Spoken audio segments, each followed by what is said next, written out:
Good morning, students. Our one quantum number, spin quantum number is left. I hope you understand this topic. This topic is very, very important to write the electronic configuration. You can't write the electronic configuration in terms of orbital without understanding the quantum number. So please watch again and again video and try to understand this topic. Spin quantum number, fourth quantum number जो है वो हमारा spin quantum number है.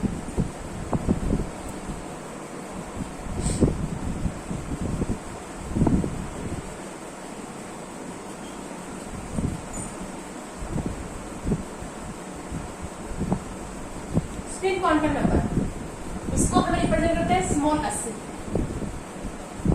Spin quantum number की value क्या होगी? पता question कैसे दिया जाएगा? आपको एक ऑर्बिटल दे दिया जाएगा, चारों क्वांटम नंबर की वैल्यू लिखिए इसके लिए. ठीक है, तो स्पिन क्वांटम नंबर, स्पिन होता क्या है? तो पता है कि जो इलेक्ट्रॉन है वो न्यूक्लियस के चारों तरफ भी मूव कर रहा है और अपनी ही एक्सिस के चारों तरफ भी मूव कर रहा है. तो जब इलेक्ट्रॉन अपनी ही एक्सिस के चारों तरफ मूव कर रहा है तो वो स्पिन कर रहा है. एक ऑर्बिटल में दो इलेक्ट्रॉन होते हैं. ये जैसे मैंने एक बॉक्स से ऑर्बिटल को रिप्रेजेंट किया तो एक को ऐसे लिखते हैं और एक को ऐसे लिखते हैं, या ऐसे भी लिख देते हैं.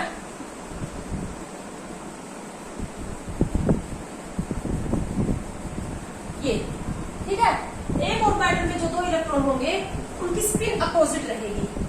अगर एक क्लॉकवाइज डायरेक्शन में मूव करेगा तो दूसरा एंटी क्लॉकवाइज डायरेक्शन में मूव करेगा. ठीक है, तो स्पिन क्वांटम नंबर की दो वैल्यू होगी.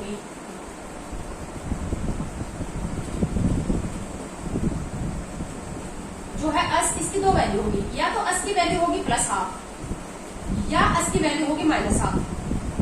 बट हम ये डिसाइड नहीं कर सकते कि किसका हम प्लस हाफ लेंगे कब माइनस हाफ लेंगे, क्योंकि हमें पता नहीं है कि इलेक्ट्रॉन जो हमें जिस इलेक्ट्रॉन के लिए हम चार क्वांटम नंबर की वैल्यू निकालना चाह रहे हैं वो इलेक्ट्रॉन क्लॉकवाइज डायरेक्शन में मूव कर रहा है या एंटी क्लॉकवाइज डायरेक्शन में.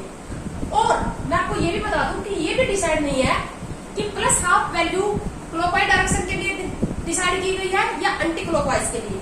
हम ये नहीं कह सकते कि प्लस हाफ क्लॉकवाइज डायरेक्शन के लिए लिया गया है और minus half anti clockwise direction के लिए लिया गया है.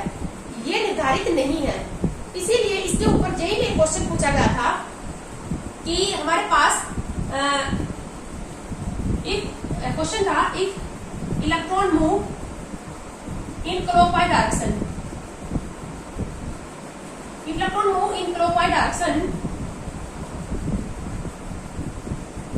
then value of spin quantum number is, first option हमारे पास स्पिन क्वांटम नंबर की value plus half, second option दिया था स्पिन क्वांटम नंबर की value minus half, third option दिया था there is no classical analogue. There is no classical analogue. तो कुछ बुक्स में बच्चे क्या होते हैं, गुमराह होते हैं.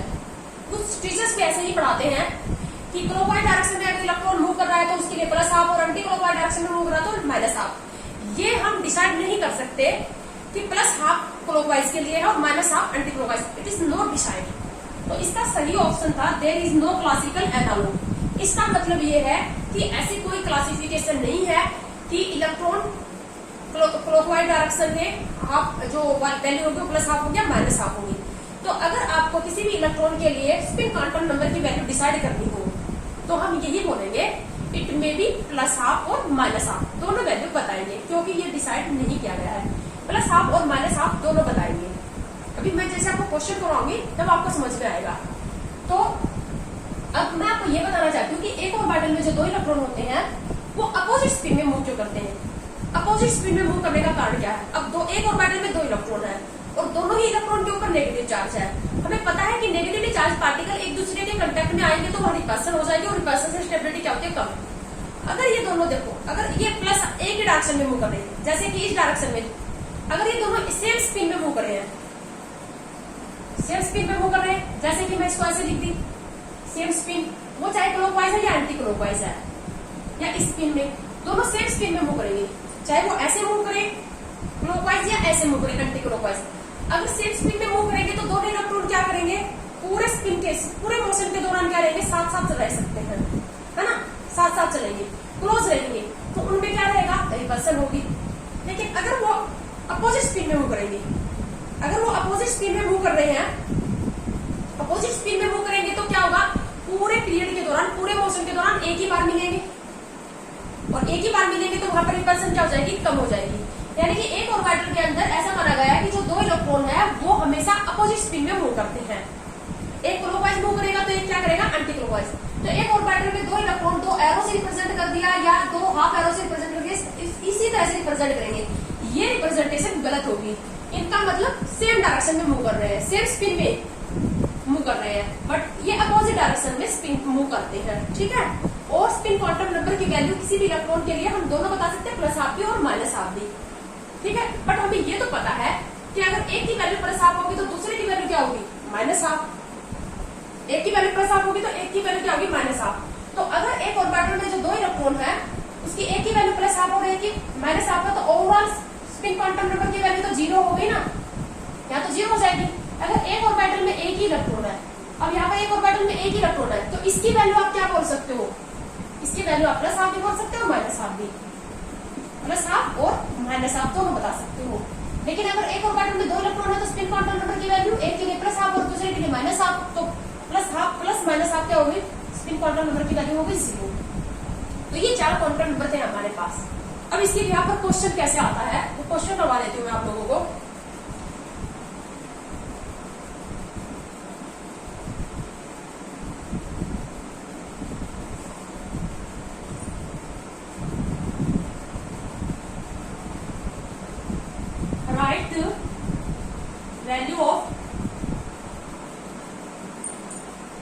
Write the value of all quantum numbers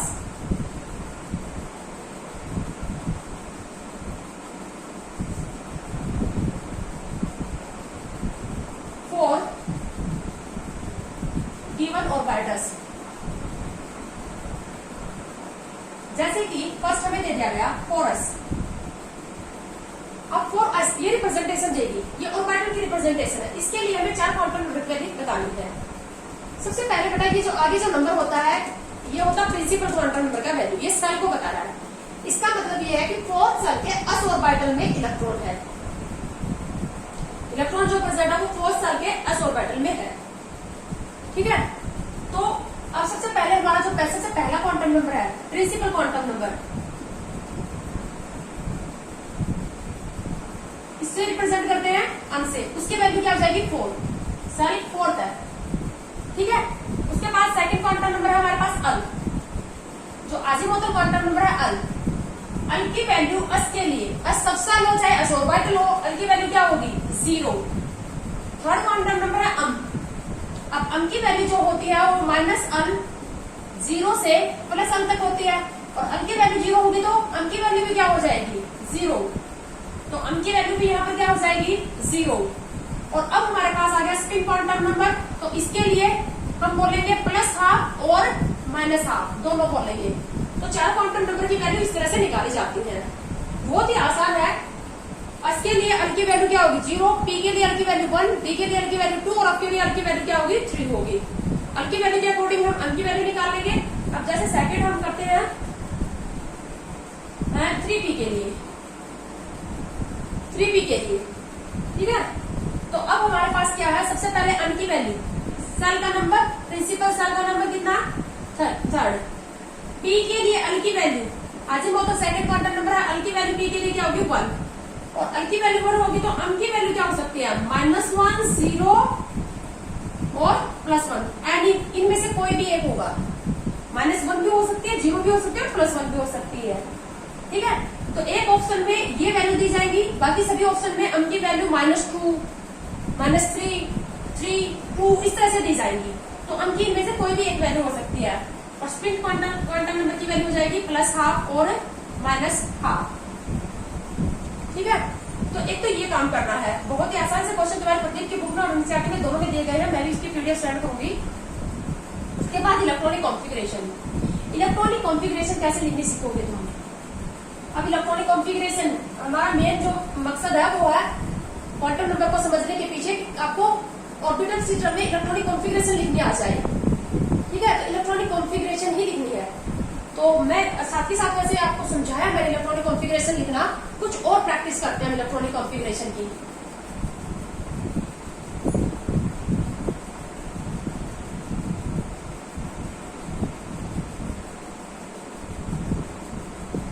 क्या होती है electronic configuration? Arrangement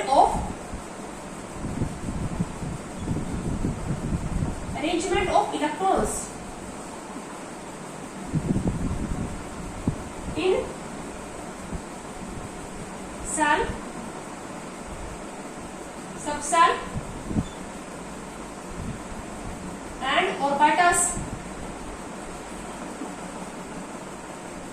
Arrangement of electron in cell, subcell and orbitals is known as electronic configuration. जब बेटा हम इलेक्ट्रॉनिक कॉन्फ़िगरेशन लिखते हैं, ये जो इलेक्ट्रॉन सेल के अंदर, सबसेल और सबसेल के अंदर ऑर्बिटल में जब भरते हैं तो ये कुछ रूल्स को फॉलो करते हैं।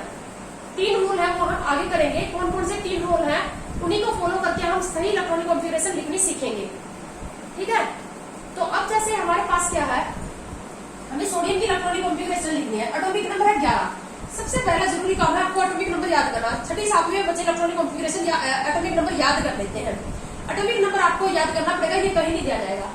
अब एटॉमिक नंबर के बराबर ही क्या होंगे, इलेक्ट्रॉन। इसका मतलब सोडियम के एक एटम में 11 इलेक्ट्रॉन है, तो 11 इलेक्ट्रॉन है तो हमें भरना है इनको। सबसे पहले मैंने आपको ये बताया था क्वांटम नंबर करते दौरान, फर्स्ट सेल के s ऑर्बिटल में क्या होंगे, 2 इलेक्ट्रॉन भरे जाएंगे। फर्स्ट सेल के पास एक ही सबसेल है, सबसेल और सबसेल के पास एक ही ऑर्बिटल है s ऑर्बिटल, और इसमें 2 इलेक्ट्रॉन। उसके बाद टर्न आ गई दूसरी। वैसे वो 3 प्रिंसिपल हमें अभी पढ़ने वाले हैं, उसी से सही सीखोगे। रूल्स वो हमें कुछ रूल्स बता रहे हैं, 3 प्रिंसिपल जो है। मैं यहाँ पे सिर्फ क्वांटम नंबर का यूज कर रही हूँ। तो उसके बाद दूसरी सेल के पास हमारे पास 2 ही तरह के ऑर्बिटल है, 4, एक s और 3 p, एक s और 3 p, एक है 2px, एक है 2py और एक है 2pz, है ना। तो इसमें 2 इलेक्ट्रॉन, 2 इसमें, 2 इसमें और 2 इसमें, तो टोटल हमने भर दिए सेकंड सेल में 8 इलेक्ट्रॉन। 8 में से 6 गए p में और 2 गए s में। अब हमारे पास ये टोटल हो गए 10 इलेक्ट्रॉन, एक बच गया। अब 10 किसके आ गई, थर्ड सेल के s ऑर्बिटल की, तो 1 इलेक्ट्रॉन इसमें आ जाएगा। तो ये रही इसकी कॉन्फ़िगरेशन। अब तुमसे क्वेश्चन ऐसा पूछा जा सकता था, right the value of all quantum number for the last electron of sodium atom. Last electron, sodium का जो लास्ट इलेक्ट्रॉन, क्योंकि ये जो क्वांटम नंबर है ये एक इलेक्ट्रॉन के बारे में बता रहे हैं ना, तो सोडियम का जो 11वां इलेक्ट्रॉन है, सबसे लास्ट वाला इलेक्ट्रॉन, उसके लिए 4 क्वांटम नंबर की वैल्यू बताओ। यानी कि ये हमसे इसके लिए पूछ रहा है 3s1 के लिए, तो n की वैल्यू क्या होगी 3, अल की वैल्यू s के लिए क्या होगी 0, अल की वैल्यू 0 होगी तो m की वैल्यू भी क्या हो जाएगी 0, और स्पिन क्वांटम नंबर की वैल्यू होगी +12 और -12। एक बार जेई में रुबिडियम के लिए पूछ लिया था, रुबिडियम के लिए 4 क्वांटम नंबर की वैल्यू बताओ। ठीक है, तो इस तरह से हमें पता होना चाहिए कि किसी भी एटम की लास्ट सेल कौन सी है। इनका और बाकी हम डिटेल करेंगे पीरियोडिक टेबल नेक्स्ट जो यूनिट है हमारे पास, वहां से हमें पता चलेगा कि कौन सा एलिमेंट किस पीरियड से किस नंबर से बिलोंग कर रहा है, यानी उसकी लास्ट सेल कौन सी होगी, इसके बारे में। अब हम लेंगे रूल्स, 3 प्रिंसिपल जो हमें बताएंगे कि जब इलेक्ट्रॉन सेल, सबसेल और ऑर्बिटल में भरे जाते हैं तो वो कौन कौन से रूल्स को फॉलो करते हैं। तो सबसे पहला हमारे पास जो प्रिंसिपल है वो है अबो principal. Above principal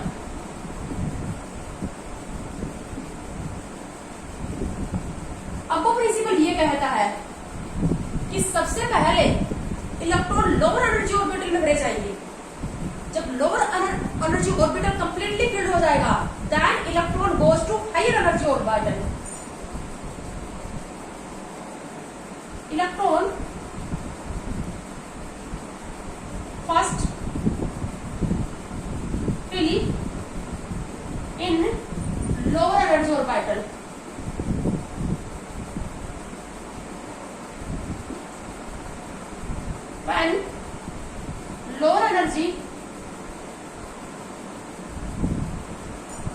when lower energy orbital is completely filled,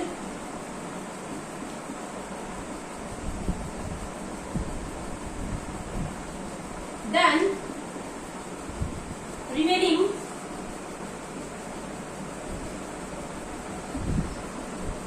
electrons goes or filled in higher energy orbital.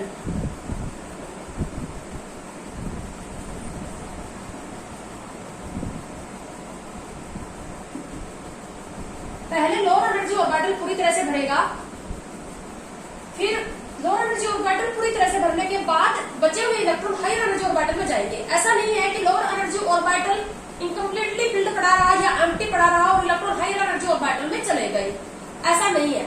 यानी कि एनर्जी के बारे में बता रहा है, पहले लोअर एनर्जी ऑर्बिटल पूरी तरह से भरेगा, फिर बचे हुए इलेक्ट्रॉन हायर एनर्जी ऑर्बिटल में जाएंगे। ये है अब प्रिंसिपल, ठीक है। जस्ट अब हमें क्या करना है, मैंने आपको पहले भी बताया है कि सबसे कम एनर्जी क्या होती है, हमने बोर्ड में निकाला भी था फॉर्मूला एनर्जी निकालने का। सबसे कम एनर्जी किसकी होती है, फर्स्ट सेल की, उसके बाद सेकंड सेल की, उसके बाद थर्ड सेल की, उसके बाद फोर्थ की। यानी कि जैसे जैसे अंक का नंबर बढ़ता जाएगा, सेल का नंबर बढ़ता जाएगा, उसकी एनर्जी भी बढ़ती जाएगी। अब एक तो हमारे पास फर्स्ट सेल का ऑर्बिटल है, एक हमारे पास सेकंड सेल का ऑर्बिटल है, तो क्या होगा, फर्स्ट सेल के ऑर्बिटल की एनर्जी कम रहेगी, सेकंड सेल के ऑर्बिटल की एनर्जी क्या होगी, ज्यादा। अब उसके बाद ऑर्बिटल की 4 टाइप है, एस, पी, डी और अप। अगर ये सेम सेल से बिलोंग कर रहे हैं या तो डिफरेंट सेल से बिलोंग करेंगे तो सेल की एनर्जी ज्यादा होगी, तो ऑर्बिटल की एनर्जी भी क्या होगी, ज्यादा होगी। 2s से ज्यादा किसकी होगी, 3s की, 3s से ज्यादा किसकी होगी, 4s की। अब है ये यहाँ तो क्या है, सेल का नंबर बढ़ता जा रहा है, ऑर्बिटल क्या है, सेम। अब क्या है, सेल सेम है, जैसे कि 4th सेल का ऑर्बिटल है, 4th सेल का p ऑर्बिटल है, 4th सेल का d ऑर्बिटल और 4th सेल का क्या अप ऑर्बिटल। तो क्या होता है, अब सेल का नंबर तो सेम है but orbital S, P, D और अप। तो बेटा सेम सेल से बिलोंग करने वाले एस ऑर्बिटल की एनर्जी सबसे कम होगी, उससे ज्यादा होगी पी की, उससे ज्यादा होगी डी की और उससे ज्यादा किसकी होगी, अप की। तो सबसे पहले इलेक्ट्रॉन किसमें भरे जाएंगे, लोअर एनर्जी ऑर्बिटल में। तो सबसे पहले इलेक्ट्रॉन 4th सेल के ऑर्बिटल में भरे जाएंगे। कितने भरे जाते हैं, 2। तो इसमें भरे जाने के बाद फिर इसमें कितने भरे जाएंगे, 6। और इस बाद इसमें कितने भरे जाते हैं, 10। और इसके बाद 14। अब जैसे कि हमने एक कॉन्फ़िगरेशन में ऐसा लिख दिया, किसी भी एटम की कॉन्फ़िगरेशन है, हमने इसमें लिख दिया 4s2, 4p3, 4d2। तो ये राइट कॉन्फ़िगरेशन होगी या रॉन्ग हो जाएगी, ये राइट है या रॉन्ग है, ये कॉन्फ़िगरेशन, ये रॉन्ग कॉन्फ़िगरेशन है। रॉन्ग क्यों है, क्योंकि p ऑर्बिटल 3 है, तो ये पूरी तरह से नहीं भरा, इसमें मैक्सिमम कितने इलेक्ट्रॉन आएंगे, 6 आएंगे। तो ये अभी इनकम्प्लीटली फील्ड ही है। इस लोअर एनर्जी ऑर्बिटल को इनकम्प्लीटली फील्ड छोड़कर इलेक्ट्रॉन किस में चले गए, हायर एनर्जी ऑर्बिटल में चले गए। तो अगेंस्ट ऑफ प्रिंसिपल कॉन्फ़िगरेशन है ये। तो सही कॉन्फ़िगरेशन क्या आ जाएगी इसकी, पहले लोअर एनर्जी ऑर्बिटल पूरी तरह से भरेगा, 4p5 और 4d 0 रहेगा। ये है सही कॉन्फ़िगरेशन। यानी कि ऐसा नहीं है कि lower energy orbital incompletely filled पड़े रहे या एम्प्टी पड़े रहे और energy electron higher energy orbital में चले जाए, ऐसा नहीं होगा। एक्सेप्शन है थोड़े बहुत, वो हम बाद में एक्सेप्शन का हम डिटेल 3rd यूनिट में करेंगे कॉन्फ़िगरेशन में। तो अबो प्रिंसिपल को समझ गए तुम। अब अबो ने क्या किया, हमें एक डायग्राम दिया, उस डायग्राम की हेल्प से हम एनर्जी को ऑर्बिटल्स को उनकी इंक्रीजिंग एनर्जी लेवल में रख सकते हैं। ऑर्बिटल्स को इंक्रीजिंग एनर्जी लेवल में रख पाएंगे by using the above diagram. किसी भी ऑर्बिटल की एनर्जी निकालने का एक रूल भी है। एनर्जी हमें ऑर्बिटल की देखनी है तो n plus l, energy of orbital हम निकालेंगे किससे, n प्लस l से। n प्लस l से निकाल सकते हैं हम एक ऑर्बिटल की एनर्जी। अब हमें ये देखना चाहते हैं कि 3d और 4s हमारे पास 2 ऑर्बिटल है, d ऑर्बिटल 3rd सेल का है और s ऑर्बिटल 4th सेल का है। हम ये देखना चाहते हैं कि किसकी एनर्जी ज्यादा है। 3d और 4s में से हमें ये देखना है कि किसकी एनर्जी ज्यादा है। तो यहाँ पर इसको देखने के लिए हम n प्लस l रूल का यूज करेंगे। अब 3d के लिए देखते हैं हम कितनी आती है 3d ऑर्बिटल की एनर्जी।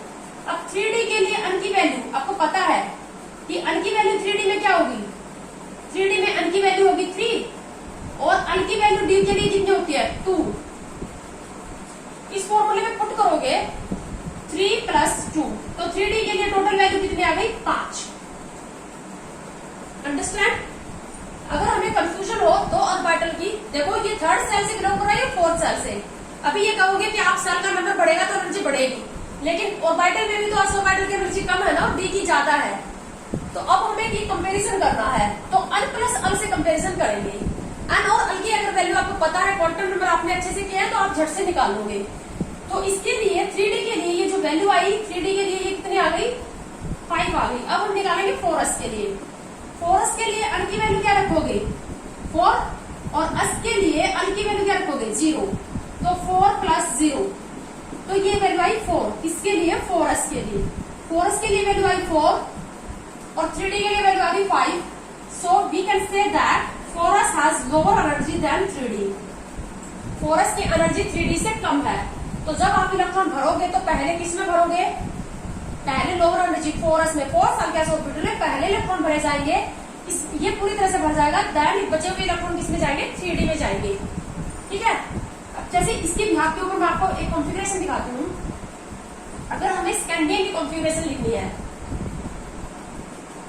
स्कैंडियम का सिंबल है Sc, इसका एटॉमिक नंबर है 21। स्कैंडियम की कॉन्फ़िगरेशन हम लिखना चाहते हैं 21। तो सबसे पहले हमने लिखा फर्स्ट साल का s ऑर्बिटल। फर्स्ट साल में एक ही ऑर्बिटल है s ऑर्बिटल, तो इलेक्ट्रॉन भर दिए। उसके बाद दूसरे साल के पास s और दूसरे साल के पास क्या है, p। ठीक है ना, दो तरह के ऑर्बिटल है s और p, लेकिन टोटल ऑर्बिटल कितने हैं, 4। एक s और p कितने हैं, 3। तो एनर्जी किसकी कम होगी, s की कम होगी। तो पहले मैंने s को लिखा, फिर p को लिखा। सेम साइड से बिलोंग करने वाले s ऑर्बिटल की एनर्जी सबसे कम होती है, तो पहले s में 2 भर गए, ये पूरी तरह से भर गया। अब बचे इलेक्ट्रॉन 6, यहाँ पर मैंने 6 भर दिए। 6 क्यों भर दिए, क्योंकि ये 3 है, px py और pz कलेक्टिव लिख रखा मैंने। उसके बाद थर्ड साल की टर्म आ गई। अब थर्ड साल के पास ऑर्बिटल s भी है, थर्ड साल के पास 3 p भी है, और थर्ड साल के पास 5 d ऑर्बिटल भी है। ठीक है। उसके बाद टर्म आ गई फोर्थ साल के s ऑर्बिटल की। अब हमारे पास 21 इलेक्ट्रॉन में से हम 10 इलेक्ट्रॉन भर चुके हैं। अब 2 इलेक्ट्रॉन थर्ड साल के s ऑर्बिटल में जाएंगे। थर्ड साल के s ऑर्बिटल में भर दिया हमने ये 2 इलेक्ट्रॉन। उसके बाद ये पूरी तरह से भर गया। अब टर्म किसकी आएगी, थर्ड साल के p की। इसमें हमने 6 इलेक्ट्रॉन भर दिए। ये इलेक्ट्रॉन आई थिंक कितने हो गए, अब हमारे पास 18 इलेक्ट्रॉन हो गए। ये अब 18 इलेक्ट्रॉन हो गए, तो अब जो 2 इलेक्ट्रॉन है वो किसमें चले जाएंगे। अब हमें देखना है टर्म तो पहले, अब जैसे हम ये न्यूक्लियस ले, ये फर्स्ट सेल ले, ये सेकंड सेल ले, ये थर्ड और ये फोर्थ, तो बाहर की साइड तो 4s है, 3D अंदर की साइड है। लेकिन एनर्जी तो अभी निकाली थी, 3D की एनर्जी ज्यादा 4s से। तो अब जो 2 इलेक्ट्रॉन बच गए वो 4s में जाएंगे पहले, क्योंकि 4 साल के ऑर्बिटल की एनर्जी लो है थर्ड साल के d ऑर्बिटल से, इसलिए 2 इलेक्ट्रॉन पहले 4s को पूरी तरह से भरेंगे। और अब बच गया 1 इलेक्ट्रॉन, तो वो जो 1 इलेक्ट्रॉन बच रहा अब वो आएगा इसमें, तो कॉन्फ़िगरेशन 3D1 हो जाएगी। अगर जो बच्चे ध्यान से नहीं देखते वो क्या करेंगे, इसके अंदर भर देंगे 3D3 और ये इलेक्ट्रॉनिक कॉन्फ़िगरेशन लिखेंगे, तो ये इलेक्ट्रॉनिक कॉन्फ़िगरेशन स्कैंडियम की गलत हो जाएगी।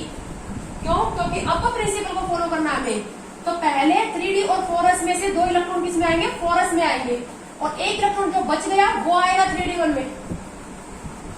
ठीक है। इसके बगैर आप कुछ नहीं कर पाओगे बिना कॉन्फ़िगरेशन के। बहुत ब्रॉड टॉपिक है ये। 11th में सारे टॉपिक बेसिक्स हैं, उन्हीं के ध्यान के ऊपर की साइज चलेगी, ऊपर की क्लासेस की। तो इस तरह से हम अब प्रिंसिपल के अकॉर्डिंग कॉन्फ़िगरेशन लिखेंगे, यानी कि इलेक्ट्रॉन को पहले लोअर एनर्जी ऑर्बिटल में भरेंगे।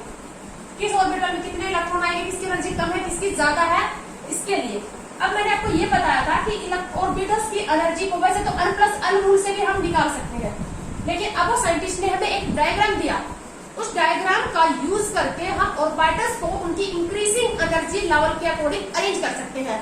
तो इसने क्या डायग्राम दिया, अब्बो का जो डायग्राम है बहुत ही आसान है। अब्बो डायग्राम सबसे पहले हमने लिखा 1s, फिर हमने लिख दिया यहाँ पर 2s, फिर हमने लिख दिया यहाँ पर 3s, 2s के साथ मैं 2p भी लिख देती हूँ। ये लिख दिया 3s, 3p, और ये मैंने लिख दिया 3d। ये मैंने लिख दिया यहाँ पर 4s, 4p, 4d और 4r। उसके बाद लिख दिया 5s, 5p, इसी तरह से लिख सकते हैं हम। ठीक है, इनकी जरूरत ही नहीं पड़ेगी हमें इतना लंबा जाने की, क्योंकि हमारे पास जो कॉन्फ़िगरेशन है वो यही तक आ जाती है। उसके बाद मैंने यहाँ पर लिख दिया 6s, 6p, 7s। तो आपको इस तरह से लाइन लगानी है। सबसे पहले ये क्रॉस किया, उसके बाद ये यहां से